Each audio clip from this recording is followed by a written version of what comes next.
तीर्थास्पदं शिवविरञ्चिनुतं शरण्यं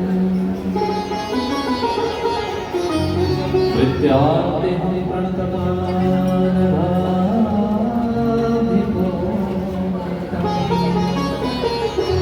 वन्दे महापुरुषते चरणा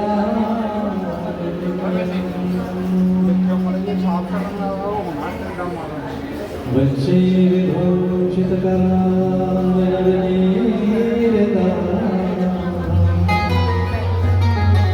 दीपांबराधर्मबिंबफला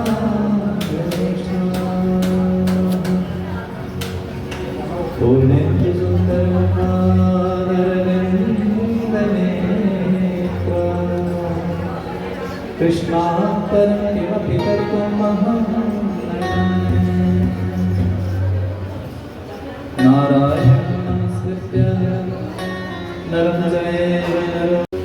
उस पर कोई कलंक लग जाए, क्या लग जाए?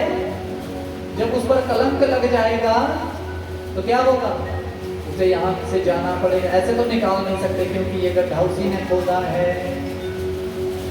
तो उन सब ऋषियों ने एकजुट होकर तपस्या की, गणेश महाराज की, गणेश भगवान की इतनी तपस्या की, गणेश जी प्रसन्न हो गए। गणेश जी से वरदान मांगने लगे कि महाराज कोई ऐसी रचना करें, कुछ ऐसा करो कि जिससे ये गौतम यहाँ से निकल जाए, कुछ ऐसा कलंक लग जाए। गणेश जी ने कहा ऐसा नहीं हो सकता क्योंकि ये तो इसने तो कुछ ऐसा किया ही नहीं गलत तो आप कर रहे हैं महाराज, आपको ये भुगतना पड़ सकता है। बोला हम भुगतने को तैयार हैं, पर आसक्त जो हो गए थे पत्नियों में इतने आसक्त हो गए थे कि बुरे और भले का कुछ पता ही नहीं लग रहा था उन ऋषि। इसलिए गणेश जी बोलते हैं देखो आपने मुझे प्रसन्न किया है, वरदान तो मैं दूंगा, पर इसका आपको फल भोगना पड़ेगा। गलत काम का गलत ही नतीजा होता है, इसलिए महाराज आप गलत कर रहे हैं। लेकिन ये भी मेरा वरदान है कि इसकी सजा आपको भोगनी ही पड़ेगी। बोला हम भोग लेंगे महाराज, लेकिन अभी के लिए गौतम को तो यहाँ से निकलना पड़ेगा, कुछ ऐसा करो। भगवान गणेश ने आशीर्वाद किया। समय बीता महाराज। गौतम जी के एक गाय आई यहाँ, लेकिन वो गाय किसके द्वारा भेजी गई? उन ऋषियों के द्वारा। वो ऐसी गाय थी, गौतम ऋषि के यहाँ खेत में जैसे चरने गई, गौतम ऋषि ने अपने हाथों से उसे घास खिलाने की इच्छा की। जैसे घास खिलाया, घास खाते वो गाय वहीं पर मर गई। ऋषि तो इसी ताक में बैठे थे कि कब मरे तो हम जाएं। जैसे गौ का देहांत हुआ, सब वहां एकत्रित हुए और उसको कोसने लगे कि तेरी वजह से तेने एक गौ को मार दिया। अच्छा, गौ की हत्या करना तो महापाप है। गौतम मुनि को बड़ा बुरा लगा कि महाराज मेरे से गलत हो गया। लेकिन वो चाल किसकी थी? ऋषियों की चाल थी महाराज। गौतम मुनि तो बड़े परेशान हो गए। सब ऋषि को उसने लगे कि आपने गौ माता की हत्या की है, आप तो महापापी हैं, पापियों के भी पापी हैं।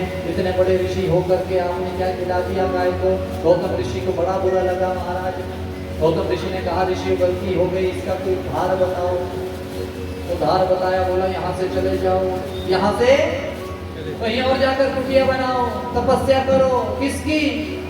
शिव की तपस्या करो। कई पुरुष चरण बताए, यदि उन पुरुष चरणों को करेंगे तो शिव प्रसन्न होंगे, तो इस हत्या से आपका उद्धार होगा। 1.25 करोड़, लगभग 1.25 करोड़ से भी ज्यादा शिवलिंग, पार्थिव शिवलिंग बनाकर उनका पूजन करो, शिव को प्रसन्न करो। पति पत्नी चले गए छोड़कर, बड़ा मन में बुरा लगा। वहां से दूर जाकर एक कुटिया बनाई और शिव की आराधना करने लगे दोनों पति पत्नी। 1.25 करोड़ से भी ज्यादा शिवलिंग स्थापित किए महाराज, अपने हाथ से बनाते, उनका पूजन करते, मंत्र जाप करते। भगवान शिव एक बार प्रसन्न हुए तो उनको दर्शन दिए। जब दर्शन दिए तो भगवान ने सबसे पहला शब्द यही कहा कि गौतम तू चिंता मत कर, तू निर्दोष है। क्या है? दोषी कौन है? ऋषि दोषी हैं, उनको सजा मिलेगी, पूरी बात बताई। लेकिन गौतम जी ने हाथ जोड़े कि महाराज यदि मुझ पर आप अनुग्रह करना चाहते हैं तो उन ऋषियों को माफ कर दो। बोला क्यों, माफ क्यों कर दो? बोला अगर वो मुझे वहां से ना भेजते तो आपके दर्शन होते। उन्होंने ही मुझे बाहर निकाला तभी तो आपके दर्शन हुए। मेरे लिए तो अच्छा हो गया, मैं तो संत हूँ महाराज, मैं तो आपके दर्शन चाहता भी नहीं था, लेकिन उनकी वजह से देखो आपके दर्शन हो गए। आपकी वजह से मैंने शिवलिंग पूजन किया, अब मैं आपके दर्शन कर चुका हूँ। त्र्यंबकेश्वर के नाम से जाने जाने लगी। बोले शंकर भगवान की। इसीलिए गोदावरी को गौतमी के नाम पर वो गोदावरी नदी रखी। गौतम ऋषि गौतमी नाम से भी वो जाने जाते, उसका नाम हो गया गोदावरी। क्या नाम हो गया है? गोदावरी। आगे चले महाराज, चिता भूमि में वैद्यनाथ। वैद्यनाथ की कथा बड़ी प्रसिद्ध है, आप सब इस कथा को जानते हैं, लेकिन भाव से सुने। रावण का नाम सुना है सबने? जटा कवि गलज्ज्वलं प्रवाह पावित स्फले गले गलं विलंबितां भुजंगतुंगमालिकं डमट डमट डमट डमट निनानवड्डवर वयं चकार चंडतांडवं तनोतु नः शिवा शिवा। बड़े बड़े स्तोत्र बोले। किसने? अरे रावण से बड़ा कोई शिव भक्त हुआ ही नहीं। शैव रावण ने एक बार सोचा कि रोज मुझे शिव की पूजा करने उनके पास जाना पड़ता है, क्यों ना एक बार उनको इधर ही ले आऊं। कहाँ? मेरे पास कोई कमी है, सोने की लंका है, यहीं पर स्थापित कर दूं। चले गए, शंकर भगवान की स्तुति करने लगे। अब शंकर जी तो हैं, बोल रहे। अब इतनी स्तुति की कि शंकर जी प्रसन्न हो गए। मैया ने बोला प्रसन्न तो हो गए, जो मांगेगा आप दे मत देना। बोला पूछ तो नहीं चाहता क्या है? बोला रावण क्या चाहता है? बोला महाराज जाना क्या है, रोज आना पड़ता है आपकी पूजा करने, इतना समय नहीं लगता, उतनी देर आपका ध्यान किया करूंगा, चलो मेरे साथ। कहाँ? लंका। वहां किस चीज की कमी है? यहाँ क्या रखा है पहाड़ों में, चलो चलो मेरे साथ। अब शिव की इच्छा तो है नहीं जाने की, मैया बोले महाराज ये नहीं मानने वाला। अब शिव को युक्ति सूझ रही है कि करूं तो क्या करूं, जाने की इच्छा तो नहीं है, लेकिन इसने तपस्या भी की है, इसके तप से मैं प्रसन्न भी हूँ। बोला ठीक है रावण जी मैं जाने को तैयार हूँ, पर एक बात ध्यान से सुनना, यदि बीच रास्ते में तूने मुझे कहीं रखा तो मैं वहीं पर क्या हो जाऊंगा। 2 मिनट सोचा रावण ने, अहंकारी कथा। बोला मैं 1 मिनट में पहुंच जाऊंगा।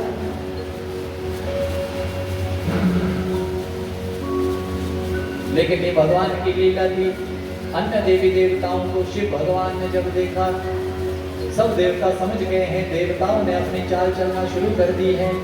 जब आधे रास्ते में पहुंचे तो मूत्र का वेग इतना बढ़ गया कि उससे रहा नहीं गया। उसने एक ग्वाल बाल को बुलाया और उनके हाथ में दे दिया। बोला जब तक मैं ना आऊं तब तक क्या करना, नीचे मत रखना। मूत्र विसर्जन करने जब गया तो वेग इतना था कि वो हटे ही नहीं।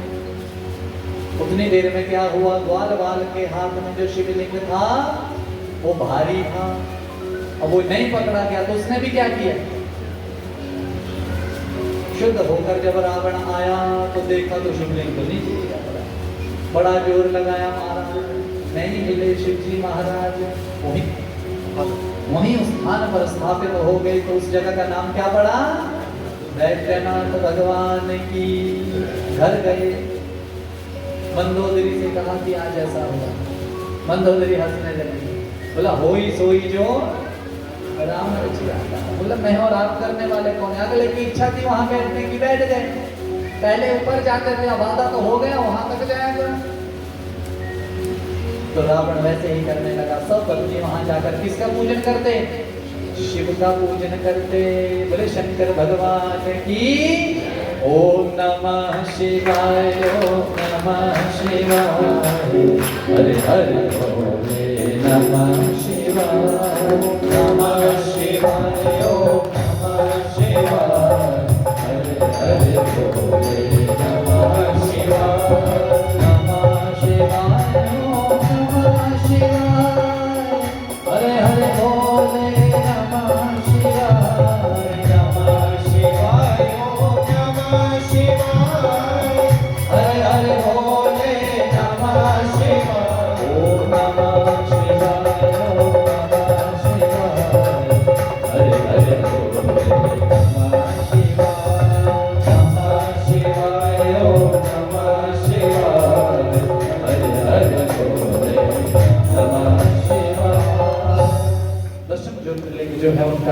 है नागेश्वर। इसके प्रादुर्भाव का इतिहास आप भाव से सुने।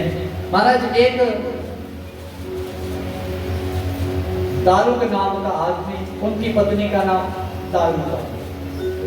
दारुक और दारुका शिव भक्त तपस्या की मां पार्वती की। मां पार्वती ने प्रसन्न हुए कि आशीर्वाद दे, कहा कि हम ऐसे स्थान पर रहें जहां किसी चीज की कमी नहीं हो।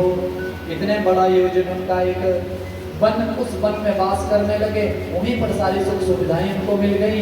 अब दोनों दारुक और दारुका क्या करने लगे, जहां भी हवन इत्यादि होते वहां पर विघ्न डालते, ऋषियों के कार्य में हर जगह विघ्न डालने लगे। सब उनसे दोनों से परेशान होने लगे। एक बार जितने भी ऋषि मुनि देवता थे और वो मुनि के पास गए। किस मुनि के पास? और वो मुनि के पास गए और वो मुनि ने देखा कि ये हर जगह विघ्न करते हैं, इसलिए क्रोध में आकर उन दोनों को क्या दे दिया? शाप दे दिया कि जाओ तुम्हारा ये वन जो है नष्ट हो जाए, नाना प्रकार के तुम धरती पर तुम जहां भी रहोगे भस्म हो जाओगे। लेकिन उन दोनों को पार्वती मैया से एक वरदान मिला था कि आप इस वन को उठाकर कहीं भी ले जा सकते। अब धरती पर रहने का तो शाप मिल गया। दारुक और दारुका ने उस वन को उठाया और समुद्र के बीच में जाकर के डेरा लगा दिया, वहीं पर रहने लगे। अब वहां पर भी उदंड काम करने लगे, जो भी नाव लेकर गुजरता उनको बंदी बना ले। एक बार महाराज सभी देवता विष्णु भगवान के पास गए, ब्रह्मा जी के पास गए। सब ने बोला कि इसका हल शिव के पास मिल सकता है। शिव के पास गए, बोला वो दोनों जब तक किसी शिव भक्त को तंग नहीं करेंगे मैं उनको नहीं छेड़ सकता। महाराज समय बीता, सुप्रिय नाम का एक वैश्य व्यापार करके घर को लौट रहा था नाव लेकर। अब उसका धन भी छीन लिया दोनों ने और उसे बंदी भी बना दिया। लेकिन वो वैश्य जो था वो किसका भक्त था? शिव का भक्त था। जेल में तो डाल दिया महाराज, पर जेल में बैठकर किसका सुमिरन करने लगा? किसका? ओम नमः शिवाय, ओम नमः शिवाय, हरे हरे बोले नमः शिवाय, नमः शिवाय, ओम नमः शिवाय, हरे हरे। महाराज उसके गले में हमेशा रुद्राक्ष, एक मुखी रुद्राक्ष लगा रहता। मैंने पहले बताया एक मुखी रुद्राक्ष साक्षात क्या है, और उसी एक मुखी रुद्राक्ष का वो वहां पर जहां बंदी बना था वहां पूजन करता। और उसी रुद्राक्ष में से एक दिन किसका प्रादुर्भाव हुआ? मेरे शिव प्रकट हो गए। शिव को प्रणाम किया है, बोला चिंता मत कर पुत्र, तू अब मैं आ गया हूँ। दारुक और दारुका की सारी सेना को भगवान ने मारा है, जल से बाहर निकाला है अपने भक्त को। और जैसे ही उस किनारे पर आए, उस सुप्रिय नाम के वैश्य ने भगवान का अर्चन किया, पूजन किया, पंचामृत से भगवान का स्नान कराया और प्रार्थना की कि महाराज आज आप यहीं पर स्थित हो जाएं, जैसे मेरी रक्षा की ऐसे ही सभी की आप रक्षा करें। तो भगवान उस पर बड़े प्रसन्न हुए और वहीं पर वास करने लगे। बोले शंकर भगवान की जय। तो दारुका वन में नागेश्वरम जो गुजरात बड़ोदरा में स्थित है वहां पर स्थित हो गए। बोले नागेश्वर भगवान की जय। अब 11वां है सेतु बंधे रामेश्वरम। रामेश्वरम जो कि तमिलनाडु में रामनाथपुरम जिला में पड़ता है वहां पर। अब इसकी कथा सुनो, बड़ी सुंदर। इसकी स्थापना किसने की? सबको पता है। रामेश्वरम की किसने? क्या ये चीजें पता होने चाहिए। पर बनाए किस चीज के? रेत के साथ सारी रेत इकट्ठी की और उसका क्या बना दिया? जामवंत जी को कहा कि महाराज कोई ऐसा ब्राह्मण लाओ जो शैव हो। शैव अर्थात शिव का भक्त हो। किसका भक्त? हमारा। खोज होने लगी, सबको पूछा तो सबने एक ही जवाब दिया कि यहाँ शिव का भक्त ब्राह्मण एक ही है, उसका नाम है रावण। क्या नाम है? देखो, जिसका जो कर्म है वो कर्म उसे करना चाहिए, वो कर्म उसे। रावण इस चीज में बड़ा विद्वान है, लेकिन बस काम ही है, उस काम के कारण ही मारा गया, अन्यथा उसे कोई मार नहीं सकता। जामवंत जी ने कहा कि राम जी एक ही है यहाँ। बोला महाराज कौन? बोला रावण। अब इस कथा को बड़े ध्यान से सुनना। जीवन में कभी भी हमें ईर्ष्या नहीं करनी चाहिए। क्या नहीं करनी चाहिए? कि उसने गाड़ी ले ली, क्यों ली? ले ली तो ले ली, उसको अच्छा कहो कि यार इससे भी बड़ी गाड़ी ले ली। बोलो राधे राधे। महाराज ईर्ष्या, लेकिन राम कथा में ईर्ष्या कहीं नहीं है। जब रावण का पुत्र मारा तो राम वहां गए मिलने के लिए, राम से मिलने गए। राम जी मिलने गए रावण से, और रावण को कहा रावण तेरा पुत्र मरा नहीं है, वीर गति को प्राप्त हुआ है। किसको? युद्ध करते करते मरा है। देखो, नहीं तो दुश्मन से युद्ध तो उन्हीं का हो रहा था, वो क्यों जाते? लेकिन वहां ईर्ष्या कर्म दोनों कर रहे थे।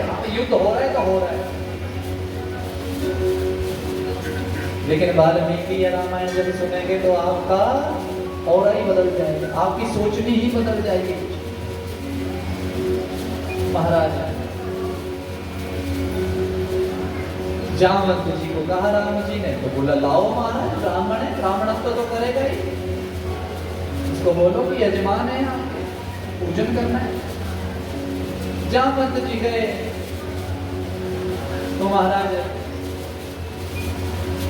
कहा रावण जी को पता लगा कि जामवंत जी आए, बड़े बुजुर्ग हैं, आदर सत्कार किया। बोला कहो महाराज कैसे आना हुआ? बोला महाराज बस आप सब जानते ही हैं, मेरे दो यजमान हैं। कितने यजमान हैं?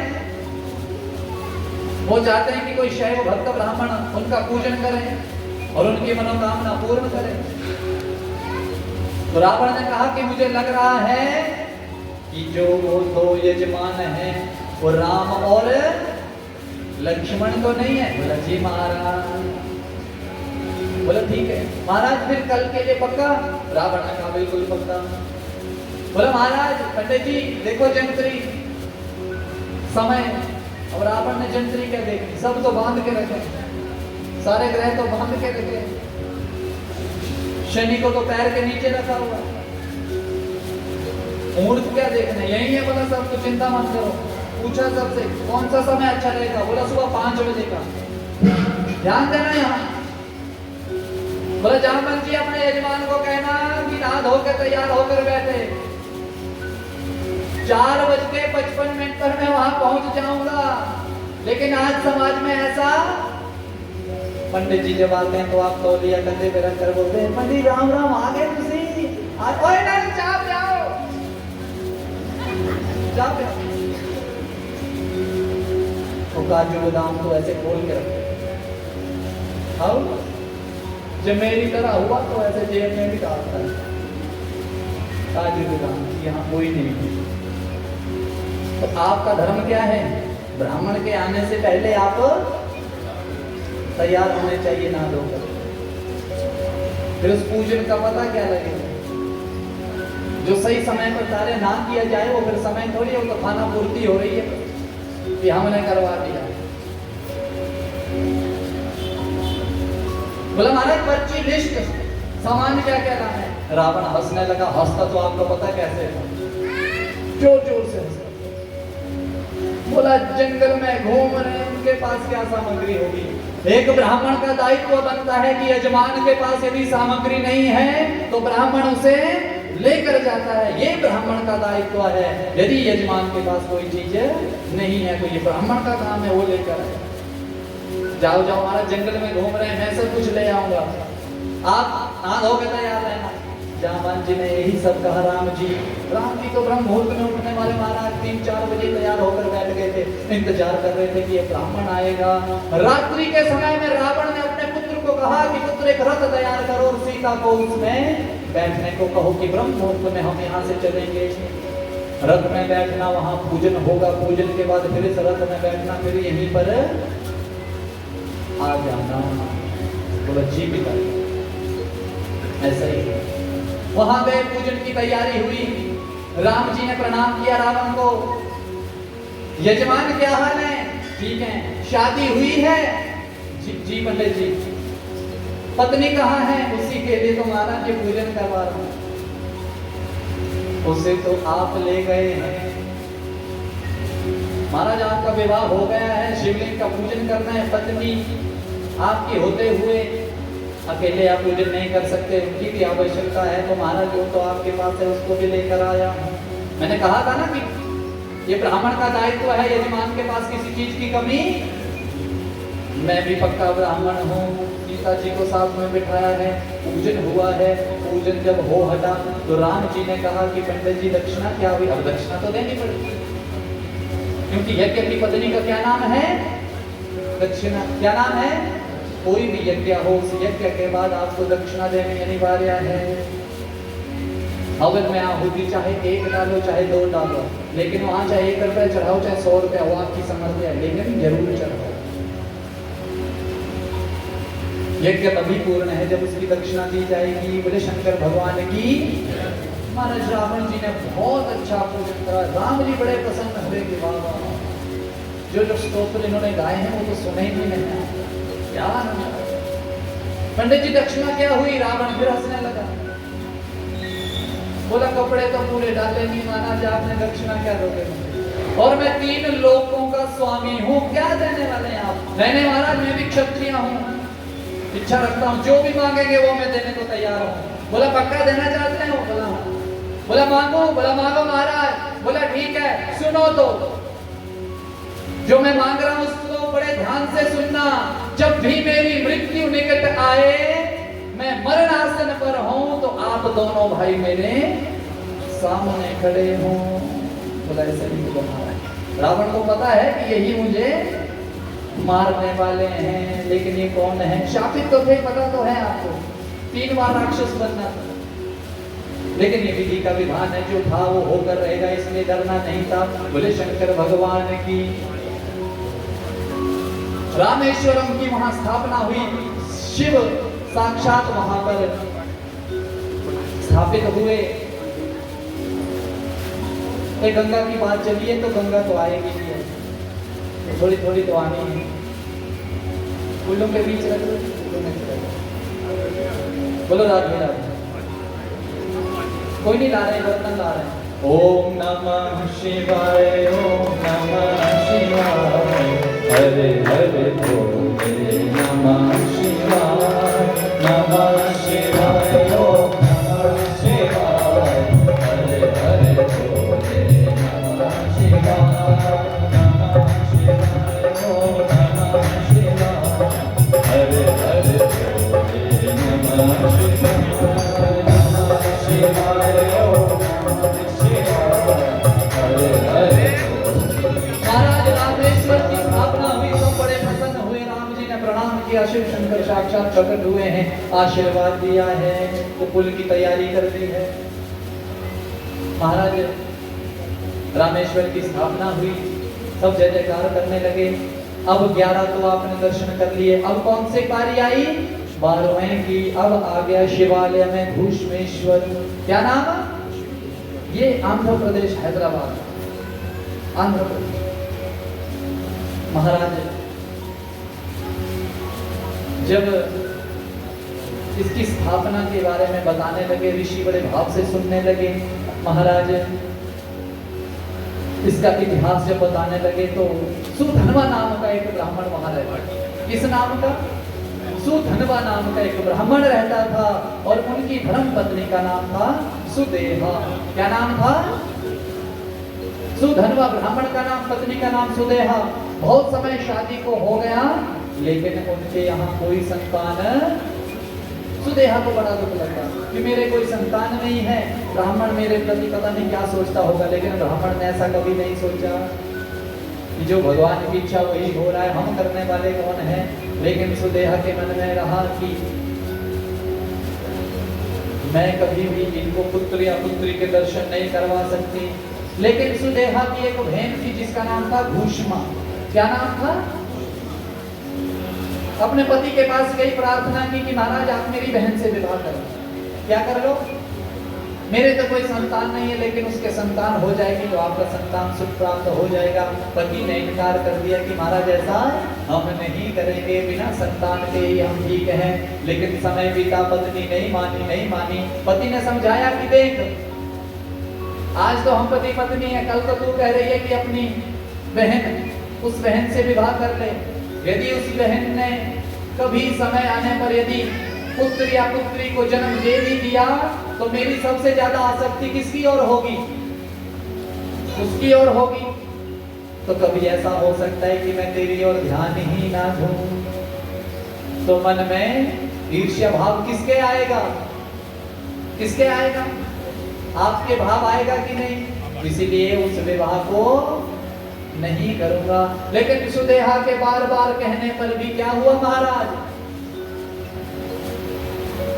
अपने पति का विवाह अपनी बहन के साथ करवा दिया, जिसका नाम था भूषमा। क्या नाम था? विवाह हो गया, बहन भी मान मना ली। जब मान गई, समय बीता तो वहां एक बालक उत्पन्न हो गया। क्या उत्पन्न हो गया? अब जब बालक उत्पन्न हो गया तो सारा समय वो अपनी पत्नी भूषमा के साथ व्यतीत करता। अब जो पहले कहा था वही होने वाला है। अब ईर्ष्या होने लगी किसको? सुदेहा को, कि ये मेरी ओर ध्यान ही नहीं देता, सारा समय उस बालक के साथ खेलता है। और क्या करता है? मेरी बहन भूषमा के साथ रहता है, भूषमा भी उसकी ओर ध्यान नहीं देती। ऐसे करते करते उसे ऐसा लगता था कि मैं अकेली हो गई हूँ, कहाँ मैंने अपनी बहन के साथ इसका विवाह करवा दिया। ऐसी ईर्ष्या मन में आ गई। एक दिन क्या हुआ कि महाराज ईर्ष्या इतनी बढ़ गई, भूषमा का बालक सोया हुआ था और सोए हुए बालक को ही उसने क्या किया? मार डाला और उठा करके साथ में नदी बह रही थी, उस नदी में डाल दिया। कहाँ डाल दिया? नदी में डाल दिया। जब नदी में डाला तो ये बात सबको जब पता लगी, भूषमा जोर जोर से चिल्लाने लगी। उस बिस्तर पर जब खून से लथपथ वो बिस्तर देखा तो बड़े जोर जोर से रोने लगी। खून के निशान देखती देखती उस नदी के किनारे पहुंची। उस नदी के किनारे पहुंची, शिव भक्त तो बड़ी थी। दोनों पति पत्नी ने क्या किया? महाराज सुधन्वा ने और भूषमा ने शिव का तप किया है। शिव की इतनी तपस्या की कि वहीं से उस नदी से मेरे शंकर भगवान प्रकट हुए हैं। बोले शंकर भगवान की। लेकिन शंकर भगवान अकेले नहीं आए हैं, जिस बालक को मारा था वो बालक भी साथ लेकर आए हैं, भूषमा की गोद में दिया है। और शिव जो वहां पर प्रकट हुए हैं, उनकी प्रार्थना करने पर वहीं पर स्थित हो गए, तो उस जगह का नाम हो गया भूष्मेश्वर भगवान की जय। अपने इस कृत्य पर सुदेहा ने माफी मांगी है। लेकिन बहन तो बहन होती है, बहन ने कहा कि महाराज इसे भी माफ कर दो।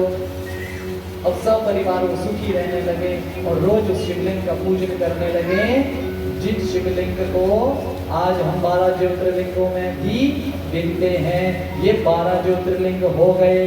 बोले शंकर भगवान की जय। आइए सब मेरे साथ जरा मिलकर बोलेंगे, हम 12 ज्योतिर्लिंगों के अब नाम उच्चारण करेंगे। सबने बड़े भाव से बोलना है।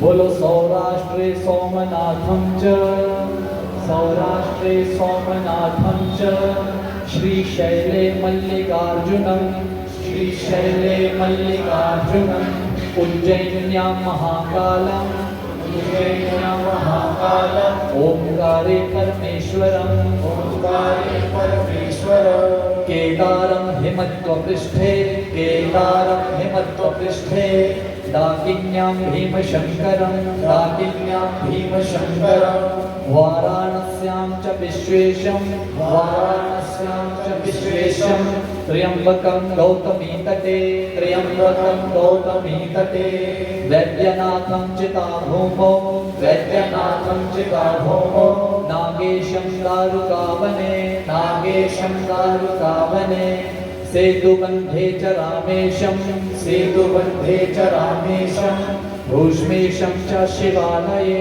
भूष्मेशं च शिवालये, द्वादशैतानि नामानि, द्वादशैतानि नामानि, प्रातरुत्थाय यः पठेत्, प्रातरुत्थाय यः पठेत्, सर्वपाप विनिर्मुक्तः, सर्वपाप विनिर्मुक्तो, सर्वसिद्धिफलं लभेत्, सर्वसिद्धिफलं लभेत्। सभी सिद्धियों को देने वाले ये 12 नाम हैं।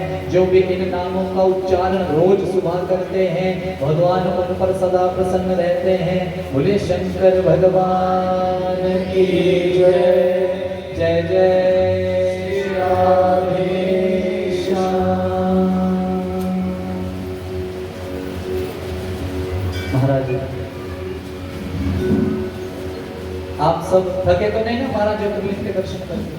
आनंद आया कि नहीं आया? आना भी चाहिए। अब एक कथा बड़े भाव से सुनो। दूहेद्रु नाम का एक शिकारी, अब इस कथा का अर्थ समझना। दूहेद्रु नाम का एक शिकारी जो वन्य प्राणियों को मारकर अपने परिवार का पालन पोषण करता, बोले शंकर भगवान की। महाराज उनका पालन पोषण करता। एक दिन बहुत समय हो गया, शिकार पर तो जाता लेकिन उसे मारने के लिए कुछ भी नहीं मिलता। 2-3 दिन से घर के सभी सदस्य भूखे ही सोने लगे। एक दिन उसने क्या युक्ति अपनाई,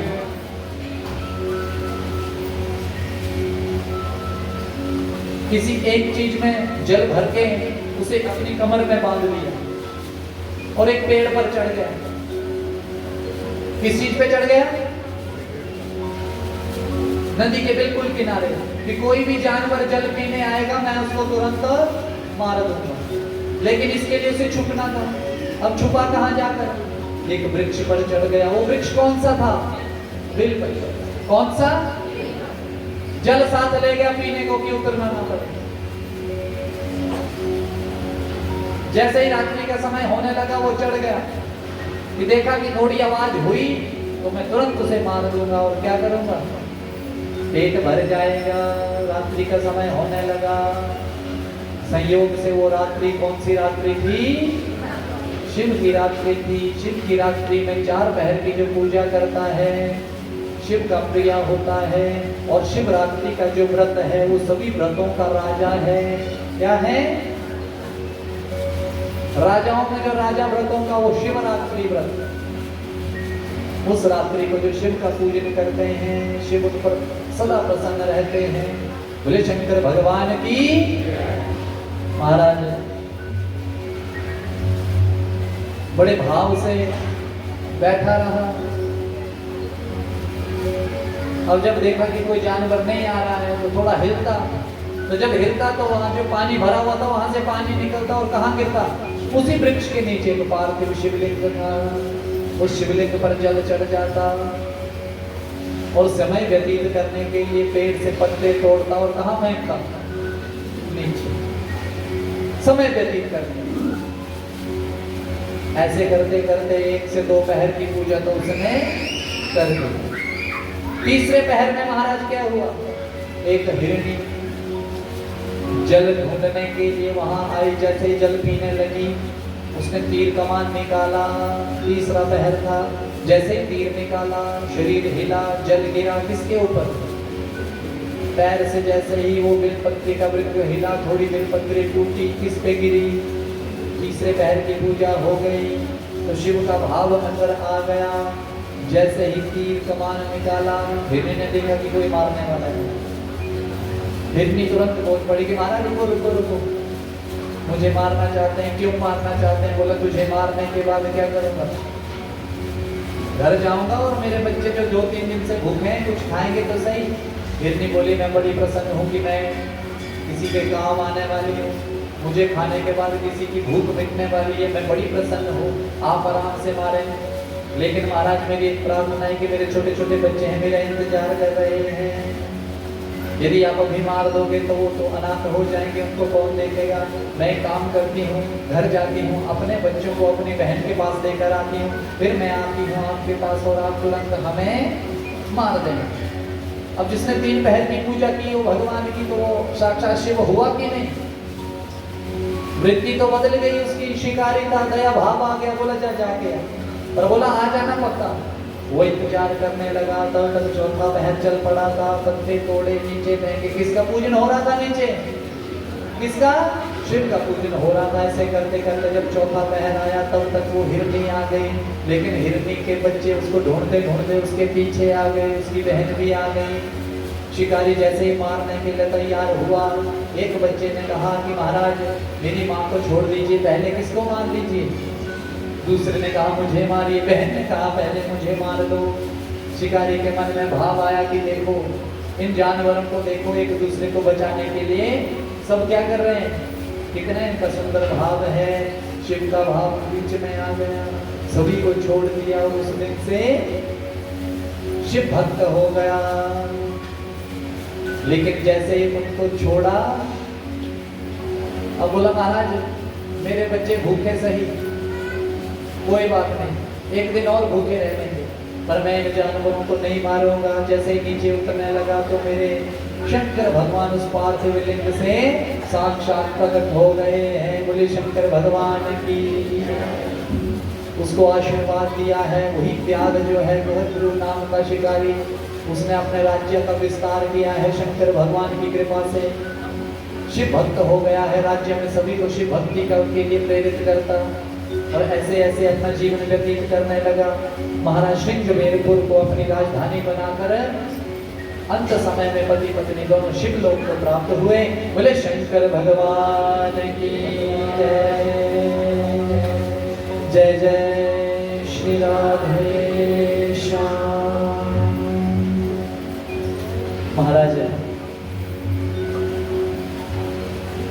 आप सबने 12 ज्योतिर्लिंगों की कथा सुनी, शिव महापुराण की कथा सुनी बड़े भाव से। आज कथा का अंतिम दिवस, शुरू से लेकर अंतिम समय तक आपने इस कथा को सुना। जैसे जैसे आपका भाव था, जैसे जैसे शिव की प्रेरणा मिलती रही, मैं वो शब्द आपको सुनाता गया। आपने अंतिम समय तक इस कथा को सुना और बड़े भाव से सुना। मैं तो यही कहूंगा कि मुझ पर आपकी वजह से शिव की कृपा ये हुई कि बोलने का मौका मिला, और जो हम 15 से 20 मिनट तक भी एक स्थान पर नहीं बैठ सकते, वो 3-3 घंटे तक यहाँ बैठे रहे, 4-4 घंटे तक बैठे रहे। किसी एक ही आदमी को सुनना, किसी एक ही आदमी को। अगर एक दिन में 1 दर्जन आपको केले खिला दे कोई, तो दूसरे दिन खा पाएंगे? हैं? रोज रोज वही शक्ल, रोज रोज उसी ने बोलना है और आप सुन रहे हैं। आपने बोलना उसी ने तो आना है, दूसरे दिन रहने दे। ऐसे हो सकता है? लेकिन कृपा हुई किसकी? तभी तो हम कहते हैं करे करावे, हम करने वाले कुछ नहीं है। बस आपके मन में भाव आया कि कथा है, चलते हैं, बस आने की देरी थी। आए तो 5 मिनट के लिए थे, पर कितने टाइम लग गया, कब 5 घंटे हो गए। अब जाते जाते बोलते हैं हम खा के ही जाइए। किसकी कृपा हुई? किसकी? मैंने पहले बोला ये प्रसाद है, सभी को मिलता नहीं है। जिसको मिल रहा है वो माथे के साथ लगाया करो ऐसे कि प्रभु बड़ी कृपा हो गई आपकी, कि आपकी बड़ी कृपा हो गई। आज अंतिम दिवस है, उत्सव तो मनाएंगे ही हम, लेकिन उससे पूर्व मैं सबका धन्यवाद करना चाहूंगा। सबसे पहला धन्यवाद तो हमारे शंकर भगवान जी का। बोले शंकर भगवान की, भगवान की। दूसरा धन्यवाद सारे जगत पूरा वालों का। तीसरा धन्यवाद उनका जो सेवादार हैं, वो बेचारे समय समय पर कभी किसी को जल की व्यवस्था कर रहे हैं, तो कभी बाहर की व्यवस्था, कभी बाल्टियां ला रहे हैं, कभी लंगर खिलाने के लिए बैठे हैं। आप तो चले जाते हैं सारे खा पी के, अब आपको पता है उनके लिए बचता भी है कि नहीं? कभी सोचा आपने? आप तो थाली फेंक के चले गए, लेकिन बचा क्यों नहीं? शिव का प्रसाद है, वो तो कभी खत्म हो ही नहीं सकता। बेशक आप दोबारा आ जाया करो काम, वो खत्म ही नहीं होगा, क्योंकि किसको भोग लगाया होता है? भगवान को भोग लगा होता है। महाराज आप चिंता क्यों करते हैं? तो महाराज उन सेवादारों को बड़ा बड़ा धन्यवाद। जितने भी सेवादार हैं, देखो कईयों के नाम मुझे पता है नहीं, लेकिन उन सबको मैं बोल रहा हूँ, जितने भी यहाँ कार्यरत हैं, सेवादार हैं, उन सबका मैं धन्यवाद करना चाहूँगा। यहाँ के शिव मंदिर कमेटी, जंजघर, जगतपुरा, होशियारपुर, इस सब कमेटी को मैं धन्यवाद देना चाहूँगा। शिव मंदिर जंजघर, जगतपुरा, होशियारपुर, यहाँ के जितने भी कमेटी के सदस्य हैं मैं उनका भी धन्यवाद करूंगा। मेरे शंकर भगवान उनको हमेशा स्वस्थ रखे और वो धर्म के स्तंभ ऐसे बने रहें और ऐसे ही धार्मिक कृत्या करते रहें। एक बार जोरदार ताली इस कमेटी के लिए जिन्होंने अपने कार्य को आगे करने के लिए मन में भाव रखा। उसके उपरांत मंदिर के पुजारी पंडित राजीव शर्मा जी, मैं उनका बहुत बहुत धन्यवाद करूंगा जो रोज आपका पूजन भी करते हैं। एक बार जोरदार उनके लिए ताली। और उनके साथ एक पंडित जी जो हैं अजय शर्मा जी, उनका भी बहुत बहुत धन्यवाद।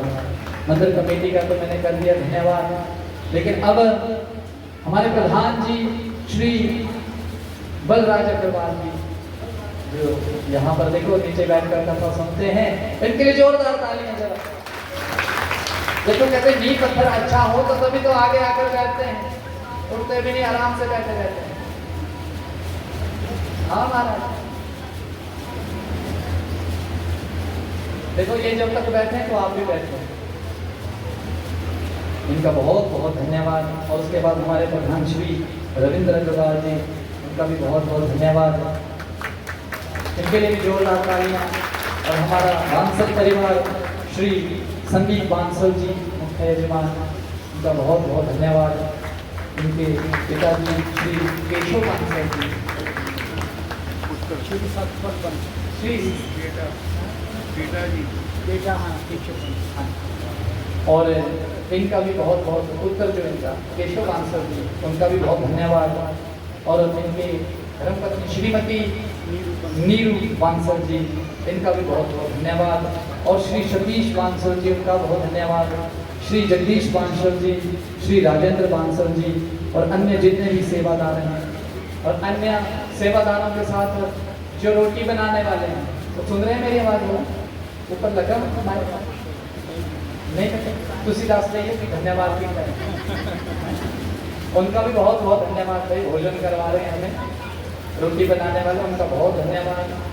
जो बड़ी ईमानदारी से लगे हैं वहाँ, उनका भी धन्यवाद। लंगर बांटने वालों का भी धन्यवाद। और एक धन्यवाद मैं करूँगा हमारे पंडित श्री सिकंदर पंडित जी, जो विदेश स्थान में विराजमान है, माता की सेवा में वहाँ लगे हैं, उनका बहुत बहुत जोरदार धन्यवाद। और अब जिनका नाम या देखो साथ संगत का तो धन्यवाद है ही है, आप ये मत सोचना चाहो कि नहीं, आपका तो पहले धन्यवाद। और आप सबसे मेरी एक प्रार्थना कि देखो किसी समय ऐसा शब्द निकल जाता है मुंह से जो आपको अच्छा ना लगा, क्योंकि यहाँ से कई बार हमें भी पता नहीं लगता कि क्या बोल रहे हैं, तो अपना बालक समझकर हमें यहाँ से क्षमा करना। मेरे द्वारा, मेरे किसी अन्य मित्र के द्वारा, ब्राह्मणों द्वारा कोई ऐसा कृत्य किया गया हो जिससे आपको ठेस पहुँची हो, तो उसके लिए मैं क्षमा प्रार्थी। कोई शब्द ऐसा निकल गया हो उसके लिए क्षमा प्रार्थी। आइए सबका धन्यवाद करते हुए मैं यहाँ के प्रधान जी से भी प्रार्थना करूँगा, क्योंकि प्रधान जी भी कुछ समय बोलेंगे, धन्यवाद करेंगे आप सबका। और उसके उपरांत थोड़ा सा उत्सव होगा और उसके बाद हनुमान चालीसा, उसके बाद जो है आरती होगी। लेकिन छेदं मानवो भक्ति तत्परः इह भुक्त्वा अखिलां भोगानंदे मुक्ति लभेत जह। इस शिव पुराण को सुनने वाला पाप रहित हो जाता है और भक्ति में दृढ़ता प्राप्त कर लेता है। वह उस लोक के सभी सुख भोगों को भोग कर अंत में मोक्ष को प्राप्त कर लेता है। बोले शंकर भगवान की हर हर हर हर। हमारे प्रधान जी कुछ शब्द आपके धन्यवाद के लिए कहेंगे। हमारे प्रधान जी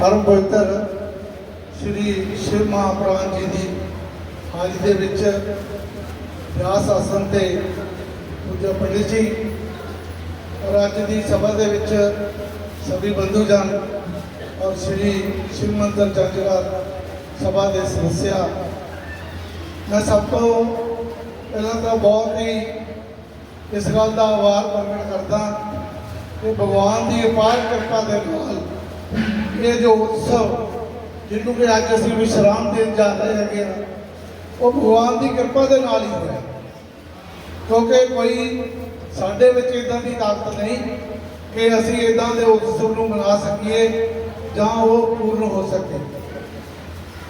ब्यास आसन तो बहुत ही अच्छी भगवान की कथा या भगवान दी लीलावां तुहाडे अगे रखियां गईयां और उहदे नाल नाल जो सनातन धर्म दे विच परिवारां दे विच संस्कार होने चाहिए ਉਹਦੇ बारे भी ब्यास आसन तो बहुत अच्छी तरह गल की गई है।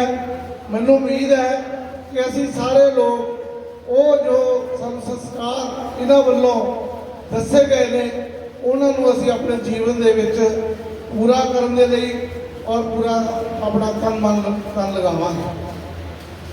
अज दे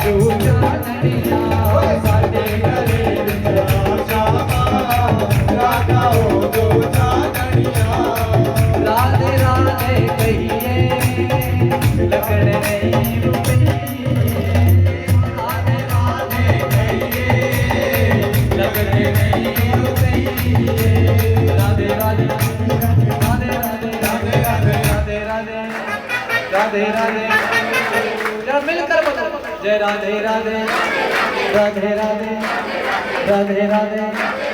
देखो किसी ने एक फरमाइश की थी कि भोले की बारात भी चला देंगे, चला देंगे ऐसा नहीं यार हाथ चक के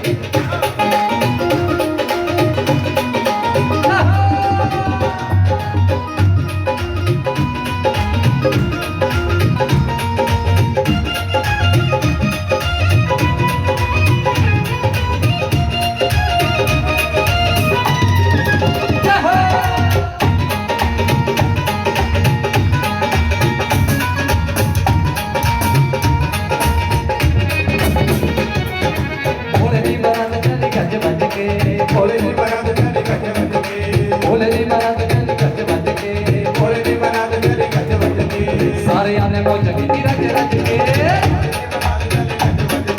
सारे आने मौज की रज रज के सारे आने सारे आने सारे आने सारे आने सारे आने सारे आने मौज के प्यारे आने भोले की बारात चली गज बज के भोले की बारात चली गज बज के सारे आने मौज की रज रज के भोले की बारात चली गज बज के सारे आने मौज की रज रज के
तो दुनिया च तो नचना ही पैना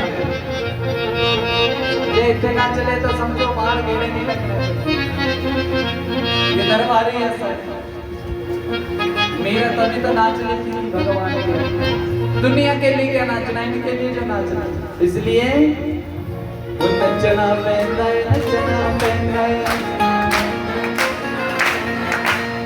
जे आप पिलावे शाम ते पीनी पैनी है वो जे आप पिलावे शाम ते पीनी पैनी है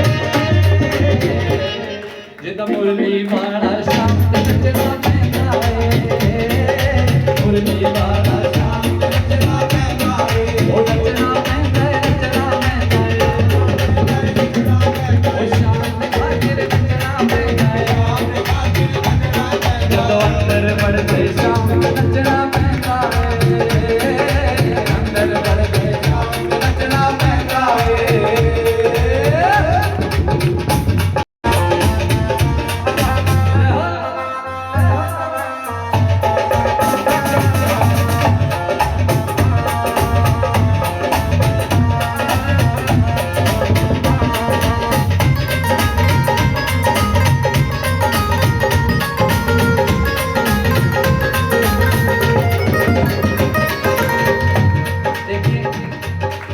वैसे इस भाव को तो हम बड़ा कम बोलते हैं लेकिन एक पंजाब का भाव है बड़ा सुंदर वो मस्त बना देंगे बीबा नचन ला देंगे बीबा वो ना जाए मस्तान दे मस्त बना देंगे बीबा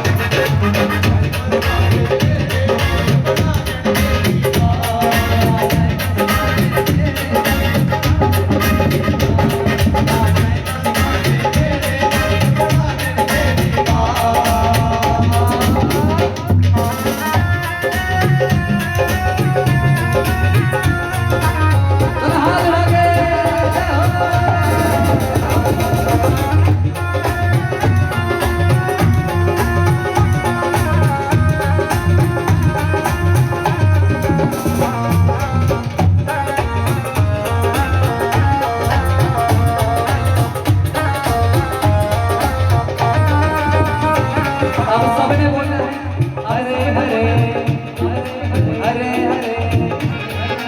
हरे हरे हरे हरे मेरा गुरु बोले गोविंद हरे गोपाल हरे गोविंद हरे गोपाल हरे गोविंद हरे गोपाल हरे गोविंद हरे गोपाल हरे जय जय प्रभु दीन दयाल हरे मेरा गुरु बोले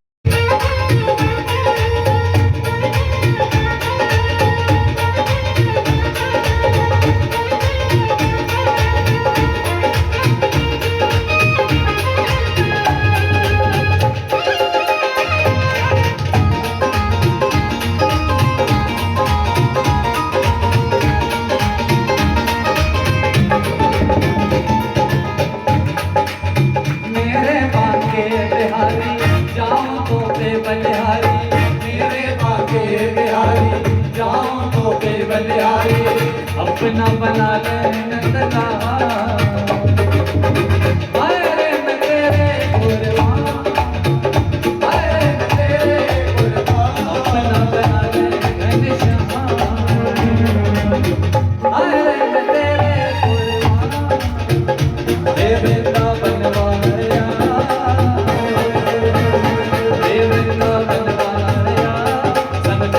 तेरी भक्ति के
जग पालन करता ओम हर हर हर हर महादेव ब्रह्मा विष्णु सदा शिव जानत अविवेका ओ भोले जानत अविवेका प्रणवाक्षर के माथे ओमाक्षर के माथे ये तीनों एका ओम हर हर हर हर महादेव 64 योगिनी मंगल गावत नृत्य करत भैरो भोलेनाथ करत भैरो ओ भोलेनाथ करत भैरो भोलेनाथ करत भैरो बाजत ताल में गंगा बाजे बाजे ढोल मृदंगा और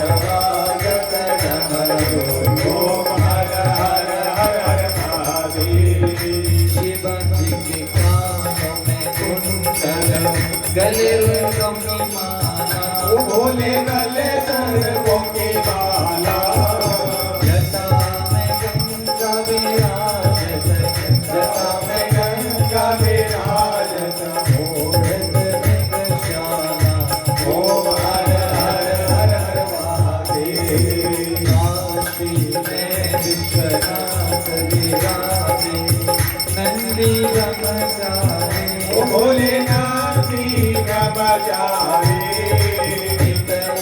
धूप जलावे शंकर जी के दर्शन पावे महिमानत भावे ओम हर हर हर हर महादेव भोले वाले नाथ महादेव हर रामे ओम हर हर हर हर महादेव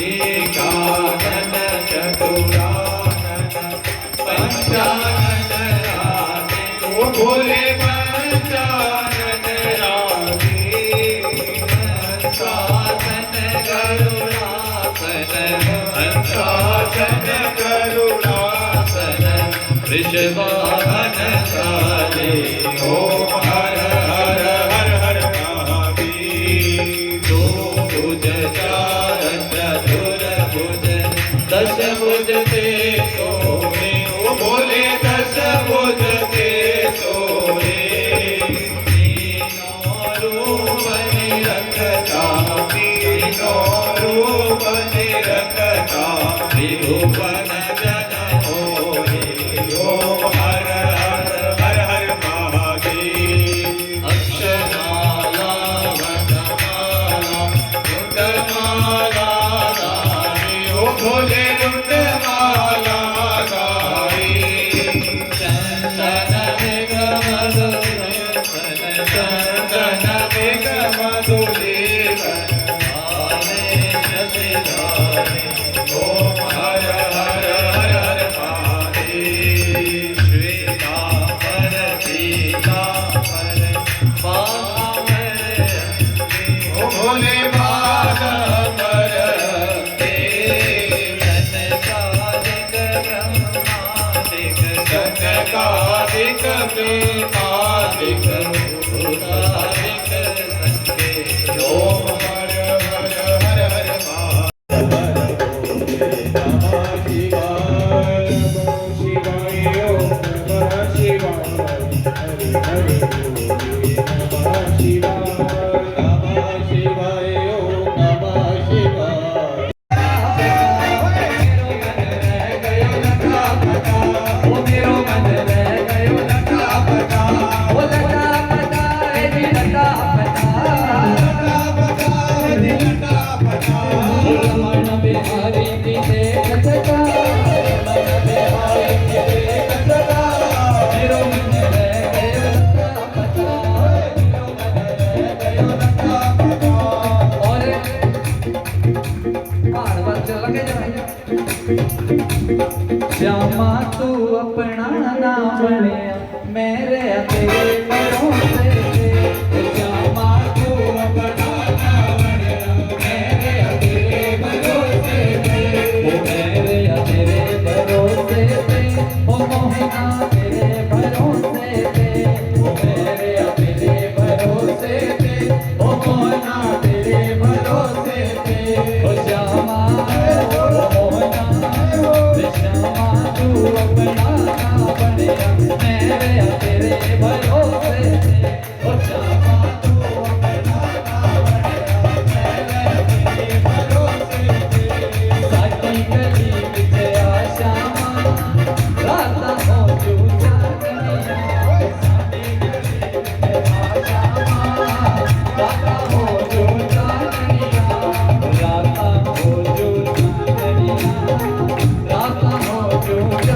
दाता हो जो सावरिया ओ आजा हे सावरिया ओ आजा सावरिया ओ आजा आजा तेरिया तेरी राधा है बुलाए मुझे क्यों तड़पाए हर पल तेरी याद सताए कि जब जब रोए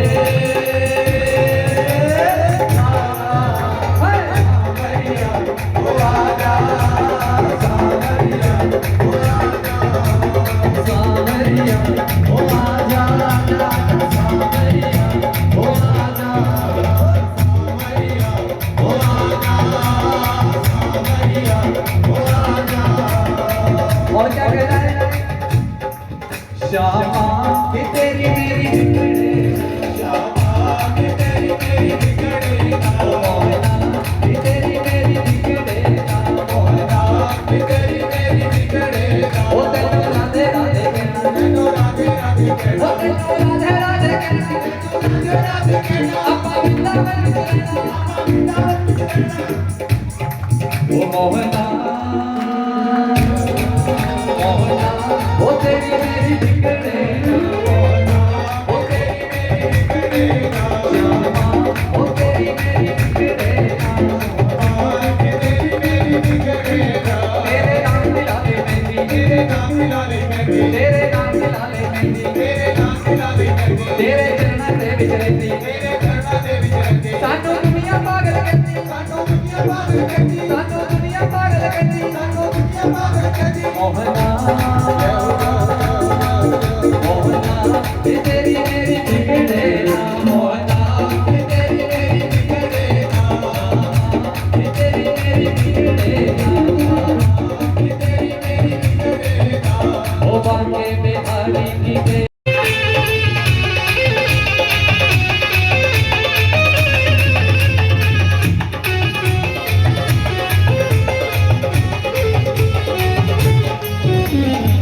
कवि शंकर कवि शंभु कवि भोला भंडारी